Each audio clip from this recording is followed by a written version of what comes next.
Adama Ben Jara n'u b'a wele ko Ben le cerveau ni CNT ma don mandat d'arrêt ka k'ale bila ka taa Bamako kasobonba la. An ka kɔrɔnfɛla la fɛn min ye lakanabaliya ye o bɛ ka kɛ sababu ye ka gɛlɛyaba don dɛmɛla ka ɲɛsin adamadenw ma minnu y'u sigiyɔrɔ bila gɛlɛya kama.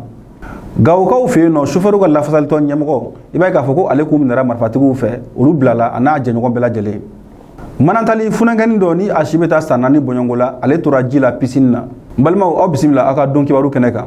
Adama Ben Jara n'u bɛ a wele ko Ben le cerveau ni ale bɛ conseil national de transition kɔnɔna la ni yɛrɛwolo debout sur le rempart n'o ye jɛkulu ye o ɲɛmɔgɔ fɛnɛ don. I b'a ye k'a fɔ ko kunun fɛn min ye septembre kalo tile 4 ye i b'a ye k'a fɔ ko ale wele bilala a ma BJ la n'o o ye brigade d'investigation judiciaire ye walasa ka taa a lamɛn. Lamɛnli kɔnɔna la o bɛ tali kɛ kosɛbɛ a ye bɔli laban min kɛ radio so dɔ sanfɛla la n'a ye ɲɛfɔli kɛ jamana taabolo la ni o dɔ bɛ tali kɛ k'a fɔ ko fɛn min ye kalata ye a kan ka kɛ a waati la fo ka taa se k'a fɔ ko tɛgɛ bɛ ka da maaw kan k'u minɛ ka u datugu min ni a tɛ ka kɛ sariya bato kɔnɔna la ani a y'a yira fɛnɛ k'a fɔ ko transition ni a kuntagala janyara a bɛ kɛ sababu ye fɛn min ye embargo ni o ye CEDEAO ka embargo ye ko o ɲangili bɛna bin an kan jamana bɛ gɛlɛya min kɔnɔna la ko a tɛna se ka a supporter i b'a ye k'a fɔ ko a ye lase caman kɛ o kɔnɔna la ka tila k'a kuncɛ ni kɔrɔfɔw ye kɔrɔfɔ min b'a yira k'a fɔ ko mois d'octobre nata i b'a ye k'a fɔ ko wulikajɔw caman bɛna sabati k'a sɔrɔ a ma i da don olu kɔrɔfɔ o wulikajɔw la kosɛbɛ i b'a ye k'a fɔ ko bi sɔgɔmada in na ni o ye septembre kalo tile 5 ye a kun welelen don fɛnɛ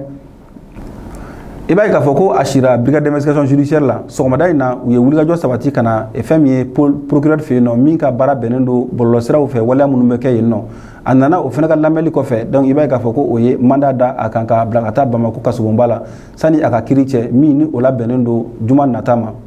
n'o bɛ bɛn septembre kalo tile 7 ma.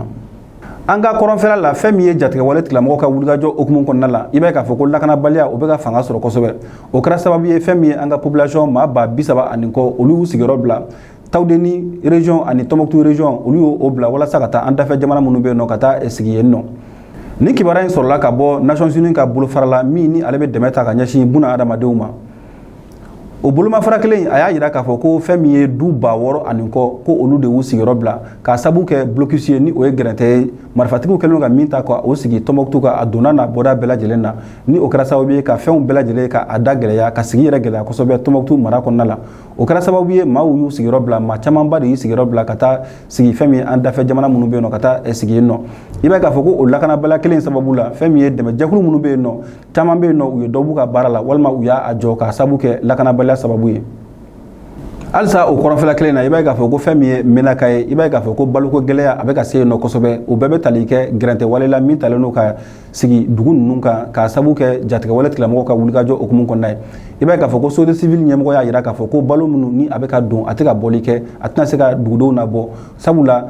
ka fara menaka population kan i b'a ye k'a fɔ ko hali dafɛ région minnu bɛ yen walima dafɛ dugu misɛnnin minnu bɛ yen nɔ a dugudenw caman bɛ ka wulikajɔ sabati walasa ka boli ka na don menaka ka na u yɛrɛ kalifa i b'a ye k'a fɔ ko balo min ni a bɛ don a tɛ ka se ka duguladenw nabɔ.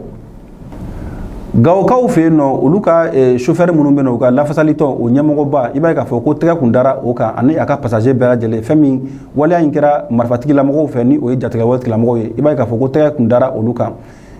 Karidon septembre kalo tile 2 i b'a ye k'a fɔ ko olu labilala ka taa u ka denbaya la. Kibaruya min sera ma ka bɔ nin somɔgɔw yɛrɛ yɔrɔ la i b'a ye k'a fɔ ko nin maa bɛɛ lajɛlen u bɛɛ lajɛlen ɲuman sera so hɛrɛ ani baden na i b'a ye k'a fɔ ko maa ma se k'a dɔn halisa u ka libération a kɛra condition min kɔnɔna la ka kɔn ninnu ka bilali cɛ fɛn min ye Gawo commerçant ba dɔ fɛnɛ i b'a ye k'a fɔ ko ale prokotora minɛli la jatigɛwale tigilamɔgɔw fɛ. Manantalikaw fɛ yen nɔ funankɛni dɔ min si bɛ taa san 4 bɔɲɔngo la i b'a ye k'a fɔ ko ale tora ji la piscine na nin waleya in kɛra jumadon septembre kalo tile fɔlɔ i b'a ye k'a fɔ ko nin funankɛni ani a kɔrɔkɛni de tun bɛ ɲɔgɔn fɛ u bɛɛ lajɛlen ye denmisɛnnin ye u somɔgɔw tun t'u nɔfɛ nin piscine na wa i b'a ye k'a fɔ ko piscine na maa min bɛ yen nɔ ni ale ka baara bɛnnen don ka dɛmɛ ta ka maa sɛgɛrɛ min ye gɛlɛya sɔrɔ ji kɔnɔna la ale fana tun b'a dɔn k'a fɔ ko nin funankɛni ninnu nalen don piscine na i b'a ye k'a fɔ ko nin funankɛni ala y'a ka kalifa minɛ a la jilatoli la piscine na yen nɔ a ka suturali o kɛra sibiridonna n'o bɛnna septembre kalo tile 2 ma. Balimaw nin bɛ dansɛn kɛ an ka dɔn kibaru la ani ce a ka kulumajɔ la a k'an bɛn a ɲɔgɔnna wɛrɛ ma.